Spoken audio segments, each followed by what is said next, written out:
La dernière fois qu'on s'est vu, pour nombre d'entre nous, c'était devant la mairie, en juillet, et on avait gagné. Mais gardez bien en tête qu'on a toujours gagné, et on doit le revendiquer. On a gagné, camarades, ici, partout sur le territoire.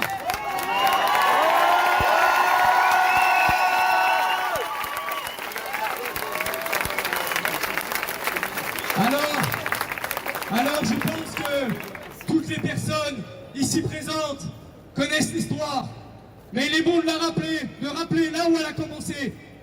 Au début de ces élections européennes, Jordan Bardella et le Rassemblement national demandent à Emmanuel Macron de dissoudre l'Assemblée nationale s'il finissait à être premier au résultat de ces élections.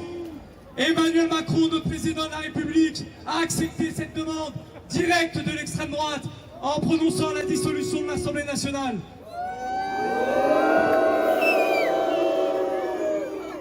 Alors, il espérait que la gauche parte divisée. Il espérait une nouvelle fois que le bloc bourgeois l'emporte. Manque de peau, la gauche s'est unie et en quelques semaines, on a fait ce que personne n'imaginait, notamment ici, en arrachant la victoire de l'Assemblée nationale et en marche.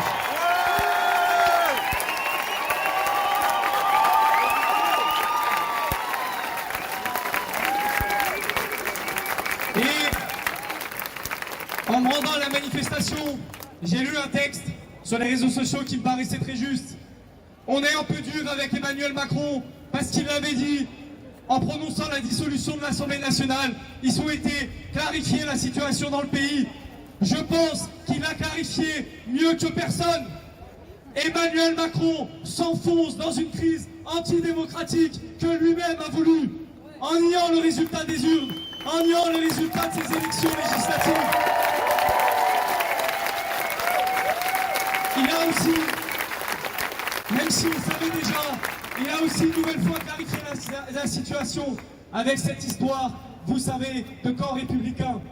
Il n'hésite pas une seule seconde à tendre la main au Rassemblement national dès qu'il en a l'occasion pour préserver ses intérêts.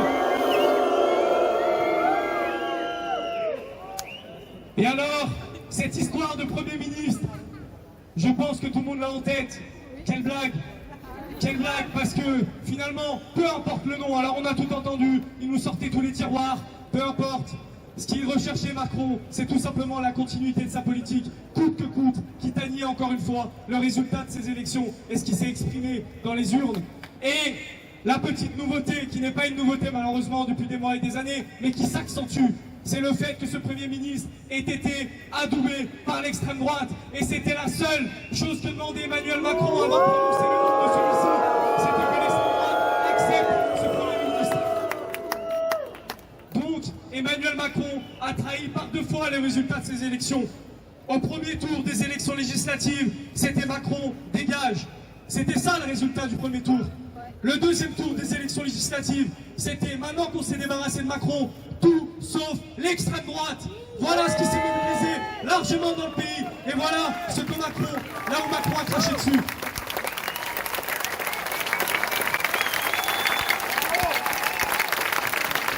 Et alors,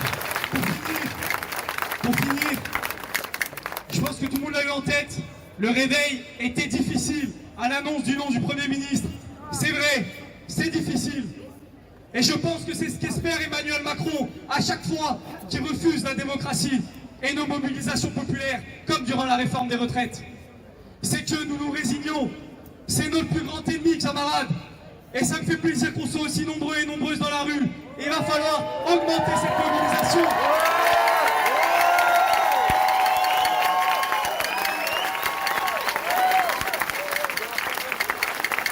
La résignation est notre pire ennemi, mais la dignité est notre meilleur allié. Soyez dignes, camarades, soyez fiers, d'une part de ce qu'on a accompli ces dernières semaines, en arrachant la victoire, et d'autre part pour tout ce qu'on défend, malgré une classe médiatique et une classe politique toujours de plus en plus à la dérive. Soyez fiers, il va falloir se mobiliser et continuer encore, et on va aller arracher notre victoire comme il se doit.